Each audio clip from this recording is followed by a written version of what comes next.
Hello students, welcome to today's lecture. तो students, पिछले दो लेक्चर में हम लोगों ने वितर्कता तक पढ़ लिया था। आज हम लोग पढ़ेंगे योज्य तत्समक और गुणात्मक तत्समक। एंड जो लास्ट है यह है कि योज्य प्रतिलोम क्या होता है और गुणात्मक प्रतिलोम क्या होता है। तो सबसे पहले हम लोग देखते हैं योज्य तत्समक क्या होता है और गुणात्मक तत्समक क्या होता है। तो देखते हैं कि योज्य तत्समक का मतलब है कि अगर किसी संख्या में, ठीक है, किसी संख्या में हम लोग क्या जोड़ें कि वो जो संख्या होगा वो सेम ही रहेगा, बदले नहीं। मतलब क्या बोला हम लोगों ने कि योज्य तत्समक का मतलब होता है कि किसी संख्या में हम लोग क्या जोड़ें कि वो संख्या सेम रहे, बदले नहीं। जैसे हम लोग मान लेते हैं कोई संख्या ए है, ठीक है। ए में मतलब यहाँ पे क्या है कि आप लोग यहाँ पे कोई भी संख्या ले सकते हैं, इस तरह से कोई भी संख्या मान सकते हैं। तो बोला जा रहा है इस संख्या में हम लोग क्या जोड़ें कि ये संख्या सेम रहे, मतलब ए ही रहे, चेंज ना हो, ठीक है। तो अगर इस संख्या में हम लोग जीरो जोड़ दें तो ये संख्या हमारा क्या रहेगा, सेम ही रहेगा, नहीं चेंज होगा। जैसे अगर ए के जगह हम लोग 6 मान लिए और इस संख्या को जीरो से जोड़ते हैं तो ये संख्या सेम रहेगी, नहीं बदलेगी, ठीक है। लेकिन अगर इसको जैसे हम लोग 1 से जोड़ देते हैं या फिर 2 से जोड़ देते तो क्या होगा, अगर 1 से जोड़े तो 7 हो जाएगा, 2 से जोड़े तो 8 हो जाएगा। तो यहाँ पे ये अगर 1 या फिर 2 से जोड़ते हैं तो ये संख्या चेंज हो जाती है, बदल जाती है। लेकिन यहाँ पे बोला है कि सेम रहे, बदलना नहीं चाहिए। तो इस संख्या को हम लोग 0 से ही जोड़ें तो ये सेम रहता है, ठीक है। तो इसलिए यहाँ पे बोला गया है कि जो परिमेय संख्या होती है उसके लिए शून्य जो होता है वो एक योज्य तत्समक है। हम लोगों ने पिछले लेक्चर में जो लास्ट टॉपिक था परिमेय संख्या, उसको बेहतर ढंग से पढ़ा था।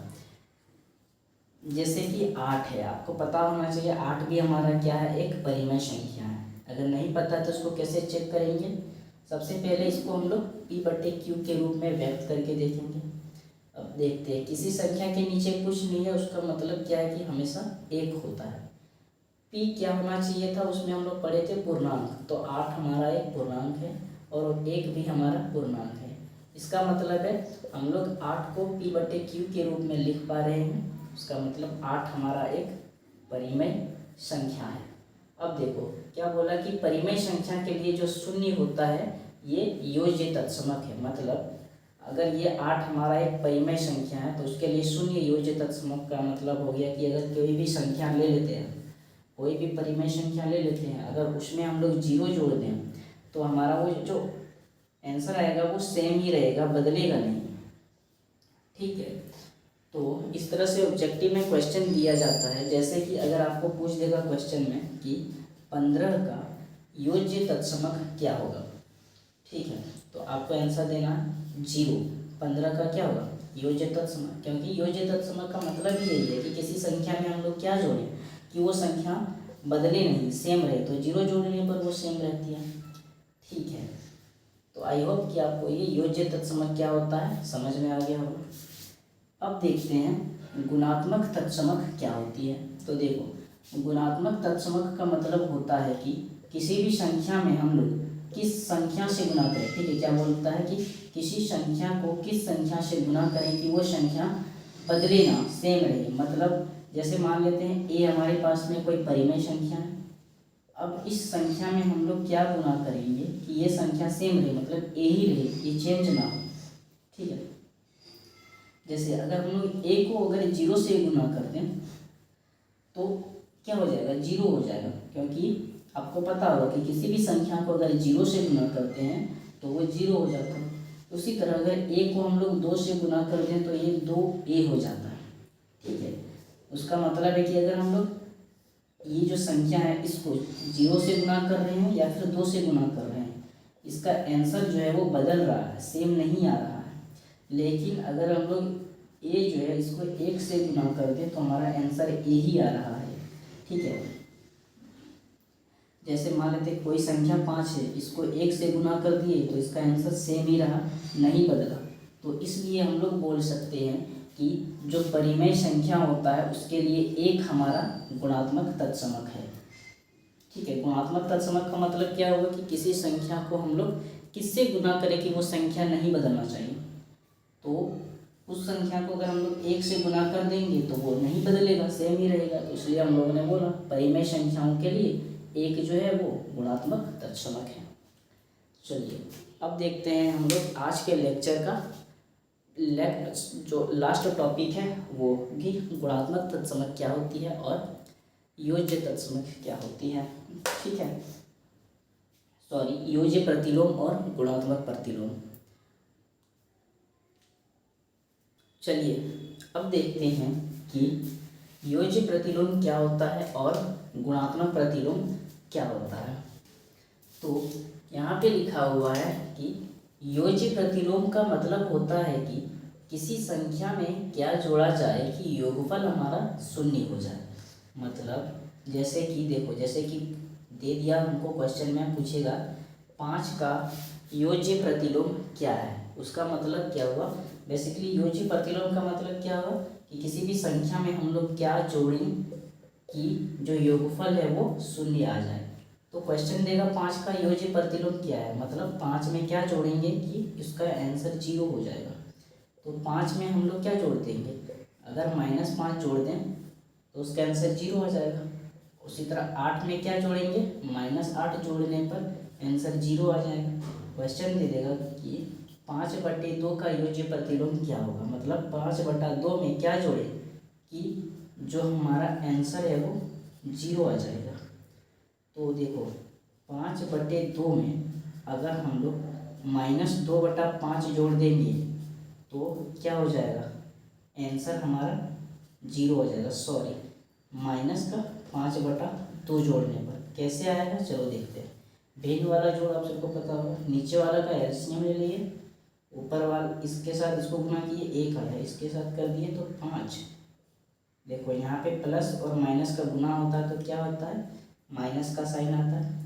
फिर नीचे सेम है तो ऊपर भी सेम, ये वाला 0 हो गया, नीचे 2, और किसी भी संख्या को 0 से भाग देंगे तो उसका आंसर 0 आता है।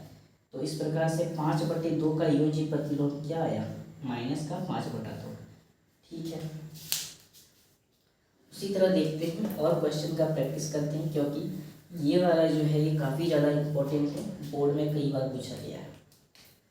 जैसे क्वेश्चन में दे देगा कि 5/8 का योज्य प्रतिलोम बताओ, तो इसमें क्या करेंगे कि सिंपल है, योज्य प्रतिलोम पूछा है उसका मतलब क्या होता है, किसी संख्या में क्या जोड़े कि योगफल हमारा शून्य हो जाए। तो इसको सिंपल है कि उल्टा कर देते हैं साइन के साथ। अगर यहाँ पे 5/8 है तो इसमें क्या करेंगे, -5/8 कर दिए। अब देखो 5/8 और -5/8 को जोड़ेंगे तो 0 आना चाहिए। चलो देखते हैं, नीचे वाला का एलसीएम लिए, नीचे सेम है तो 5 -5 रहने दिए, ऊपर वाला 0/8 हो गया, 0 आ गया ना 0। ठीक है, चलिए अब यहाँ पे क्या बोला जा रहा है कि शून्य जो होता है ये खुद का ही योज्य प्रतिलोम होता है। मतलब ये शून्य है, क्वेश्चन पूछ रहा है कि शून्य का योज्य प्रतिलोम क्या होगा, मतलब शून्य में क्या जोड़ेंगे कि उसका आंसर शून्य आ जाएगा। इसमें तो हमको शून्य ही जोड़ना पड़ेगा, तभी तो इसका आंसर शून्य आएगा। इसलिए यहाँ पे बोला है शून्य जो होता है ये खुद का ही योज्य प्रतिलोम होता है। अच्छा, अब इससे रिलेटेड एक और क्वेश्चन देखते हैं। जैसे कि अगर यहाँ पे देगा 5/0, वैसे तो 0 का कोई मायने ही नहीं है तो हटा दो। ठीक है, अगर क्वेश्चन पूछा जाए कि 1/5 का योज्य प्रतिलोम क्या होगा, तो क्या करेंगे हम लोग, इसका आंसर लिख देंगे कि -1/5। ठीक है, अब देखते हैं हम लोग कि गुणात्मक प्रतिलोम क्या होता है। तो गुणात्मक प्रतिलोम का मतलब है कि किसी संख्या में हम लोग क्या गुना करें कि गुणनफल हमारा 1 आ जाए। मतलब मान लेते हैं हम लोग यहाँ a मान लिए, बोला जा रहा है a में हम लोग क्या गुना करेंगे कि हमारा गुणनफल जो है वो 1 आ जाए। मान लेते हैं 5 मान लिया, 5 में हम लोग क्या गुना करेंगे कि गुणनफल हमारा 1 आ जाए। अगर 1 से गुना करते हैं तो 5 आ जाएगा, उसका मतलब 1 से तो होगा गुना। तो देखो ऐसी कंडीशन में हमको क्या करना पड़ेगा, उल्टा करना होगा। अगर 5 है उसका मतलब नीचे कुछ नहीं है तो 1 है। अब इसको क्या कीजिए, इधर उल्टा कर दिए, 1/5 लिख दिया। अब देखो इन दोनों का गुना होगा 5, फिर नीचे इन दोनों का गुना होगा 5, दोनों कट गया, आंसर आ गया 1। ठीक है, तो 5 में हम लोगों ने क्या गुना किया, 1/5। ठीक है, योजी प्रतिलोम में सिर्फ साइन का खेला था। यहाँ पे अगर किसी का भी योजी प्रतिलोम पूछेगा बस उसमें साइन चेंज कर देना। अगर प्लस में दे रखा है तो सेम आंसर रहेगा, माइनस में देना पड़ेगा। अगर माइनस में रख के कोई क्वेश्चन पूछा है उसका आंसर भी सेम होगा, लेकिन साइन चेंज हो जाएगा, प्लस में रहेगा। उसी तरह गुणात्मक प्रतिलोम में क्या होगा, ये पूरा ही उल्टा हो जाएगा। ठीक है, विद साइन। जैसे अगर यहाँ पे 5/2 है, इसका गुणात्मक प्रतिलोम पूछेगा तो इसका क्या करेंगे, इसको उल्टा कर देंगे, 2/5 लिख देंगे। 2 से 2 कट गया, 5 से 5 कट गया, 1 आ गया। गुणात्मक प्रतिलोम का मतलब ही है कि किसी भी संख्या को किससे गुना करें कि वो इसका आंसर 1 आ जाए। ठीक है, अब जैसे -2/5 है, इसका योजी प्रतिलोम पूछेगा क्या होगा, तो इसके लिए हमको गुना करना पड़ेगा इसको। थोड़ा सा कुछ प्रॉब्लम होने के कारण वीडियो थोड़ा कट गया था। आइए अब देखते हैं, हम लोग फटाफट से इसको कंप्लीट करते हैं। तो हम लोग पढ़ रहे थे गुणात्मक प्रतिलोम, जो कि हमारा लास्ट टॉपिक बचा हुआ है। गुणात्मक प्रतिलोम का मतलब होता है कि किसी भी संख्या में हम लोग किससे गुना करें, किसी संख्या को बोलते हैं कि किससे गुना करें कि जो हमारा गुणनफल आएगा वो 1 आ जाए। ठीक है, जैसे अगर 5/2 है तो इसको हम लोग किससे गुना करें कि इसका आंसर 1 आए, तो इसको हम लोग किससे गुना कर देंगे, 2/5 से गुना कर देंगे। 2 से 2 कट गया, 5 से 5 कट गया, इसका आंसर 1 आ गया। फिर आपको क्वेश्चन दे सकता है कि -2/5 है, इसको किससे गुना करें, तो हम लोग इसको जो है ना किससे गुना कर देंगे, -2/5 है, इसको हम लोग गुना कर देते हैं -5/2 से। ठीक है,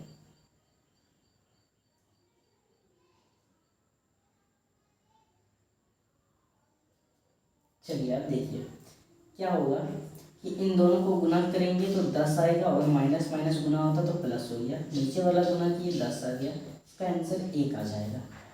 ठीक है, यहाँ पे देखिए क्वेश्चन में आपको कंफ्यूज करने के लिए कुछ भी पूछ सकता है। जैसे आपको पूछ दिया कि 5/2 का गुणात्मक प्रतिलोम क्या होगा, और गुणात्मक प्रतिलोम का मतलब क्या होगा कि किसी भी संख्या को हम लोग किससे गुना करें कि उसका आंसर जो है वो 1 आ जाए। 5/2 है, 2/5 से गुना कर दिए, ये कट गया इधर से, 2 से 2 कट गया, 5 से 5 कट गया, उत्तर हमारा 1 आ गया। ठीक है, फिर क्वेश्चन देगा -8/3 का योज्य प्रतिलोम क्या होगा, तो इसको हम लोग क्या करेंगे, गुना, माइनस का साइन है तो प्लस का साइन दे दिए, सॉरी माइनस का साइन है तो आपको भी यहाँ पे माइनस का साइन देना है, फिर इसको उल्टा कर देना है। ठीक है, अभी क्या होगा, 8×3 = 24 हो गया, और माइनस गुणा करते हैं तो प्लस आ गया, और नीचे 8×3 = 24, दोनों कट गया, आंसर हमारा 1 आ गया। तो -8/3 का योज्य प्रतिलोम -3/8 हो गया। ठीक है, उसी तरह आपको क्वेश्चन पूछेगा कि 0 का योज्य प्रतिलोम क्या होता है, बताना है आपको। मतलब 0 में क्या गुना करें कि उसका आंसर 1 आए। ठीक है, अब देखो हमको पता है कि अगर किसी भी संख्या को 0 से गुना करेंगे तो वो तो 0 ही हो जाएगा। उसका मतलब क्या है कि 0 का खुद का गुणात्मक प्रतिलोम नहीं होता है। ठीक है, ठीक है, उसी तरह आपको क्वेश्चन पूछेगा कि बताओ 1 का योज्य प्रतिलोम क्या होता है, तो मतलब कि 1 में क्या गुना करें कि इसका आंसर 1 आए, तो 1 को हम लोग 1 के साथ गुना कर दें, 1 आ गया उसका उत्तर। फिर क्वेश्चन देगा -1 का गुणात्मक प्रतिलोम क्या होगा, -1 को अगर हम लोग -1 से गुना कर देंगे तो 1 आ जाएगा, बिकॉज माइनस और माइनस गुणा में प्लस हो जाता है, और 1 एकम 1 तो +1, आंसर आ गया 1। तो इसलिए यहाँ पे लिखा है कि 1 और -1 खुद का ही गुणात्मक प्रतिलोम होता है।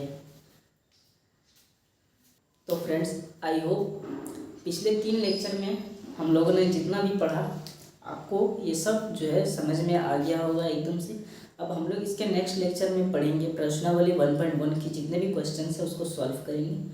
अगर आपको ये लेक्चर समझ में आता है तो प्लीज़ वीडियो को एक लाइक ज़रूर कर दें, एक कमेंट कर दीजिए प्यारा सा, और चैनल को सब्सक्राइब कर लीजिए, और अपने फ्रेंड को भी शेयर कीजिए ताकि हमको ऐसा ही मोटिवेशन मिले और हम आपके लिए ऐसे ही वीडियो लाते रहें। मिलते हैं इसके नेक्स्ट लेक्चर में, तब तक के लिए जय हिंद।